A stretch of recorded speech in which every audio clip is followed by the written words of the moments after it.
അപ്പോൾ ഇത്രയും നേരം നമ്മൾ കണ്ടുകൊണ്ടിരുന്നത് വോക്കൽ പെർഫോമൻസും അല്ലാത്ത ഡാൻസ് പെർഫോമൻസും പാട്ടുകളും ഒക്കെ ആയിരുന്നു.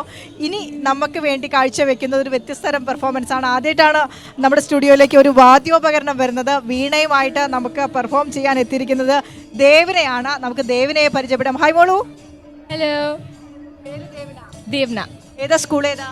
Kannur saint Theresa's Anglo Indian higher secondary school. എത്ര ക്ലാസ്സിലാണ് പഠിക്കുന്നത്? ഞാനിപ്പോൾ +2 ആണ്. ഹയർ സെക്കൻഡറിയിലെ ലാസ്റ്റ് പെർഫോമൻസ്, ലാസ്റ്റ് സംസ്ഥാന സ്കൂൾ കലോത്സവമാണ് അല്ലേ? അപ്പോൾ വീണയായിരുന്നു ഐറ്റം. വീണയായിരുന്നു. എത്ര കാലമായി പഠിക്കുന്നുണ്ട് വീണ?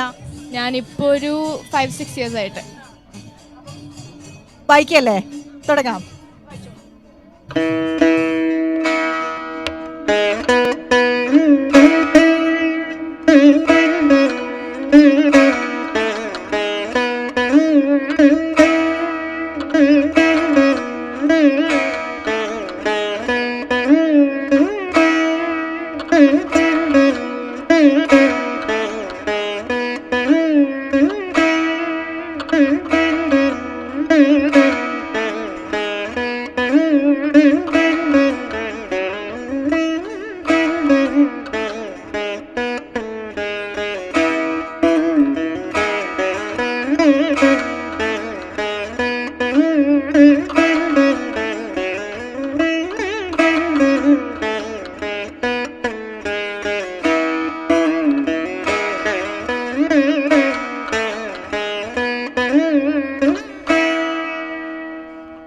ഈ വീണ കലോത്സവത്തിന് വേണ്ടി മാത്രം പഠിച്ചു തുടങ്ങിയതാണോ, അല്ലെങ്കിൽ ഇഷ്ടം കൊണ്ട് പഠിച്ചു തുടങ്ങിയതാണോ?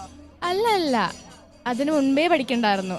ഞാനൊരു 3rd സ്റ്റാൻഡേർഡിൽ പഠിക്കുമ്പോൾ അമ്മയുടെ ഫ്രണ്ട് വഴി അങ്ങനെ പഠിച്ചു തുടങ്ങിയതാ. പിന്നെ ഞാനൊരു 8th സ്റ്റാൻഡേർഡിലൊക്കെ എത്തിയപ്പോഴാണ് കലോത്സവം വന്നത്. അപ്പോൾ കുറച്ചും കൂടി സീരിയസ് ആയി പഠിക്കാൻ തുടങ്ങിയെന്നേ ഉള്ളൂ. അല്ലാതെയും പഠിക്കും, ഇനിയും പഠിക്കണം എന്നാണ് ആഗ്രഹം. കലോത്സവം ഉണ്ടെങ്കിലും ഇല്ലെങ്കിലും ഇനിയും കുറച്ചും കൂടി ഡെപ്തിൽ പഠിക്കണം എന്നാണ് ആഗ്രഹം. വേറെ ഏതെങ്കിലും ഇൻസ്ട്രുമെന്റ് വായിക്കാൻ അറിയോ? കീബോർഡൊക്കെ പഠിച്ചിരുന്നു, പക്ഷേ ഇപ്പം മെയിൻ ഫോക്കസ് വീണ തന്നെയാണ്.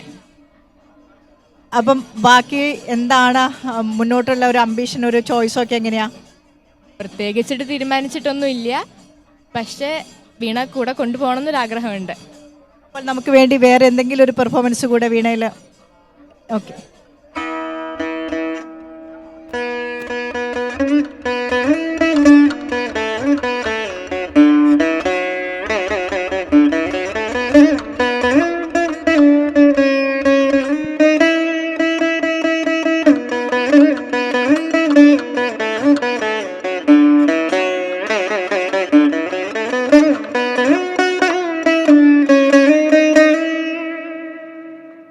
ഓക്കെ, താങ്ക് യു ദേവന മോളെ.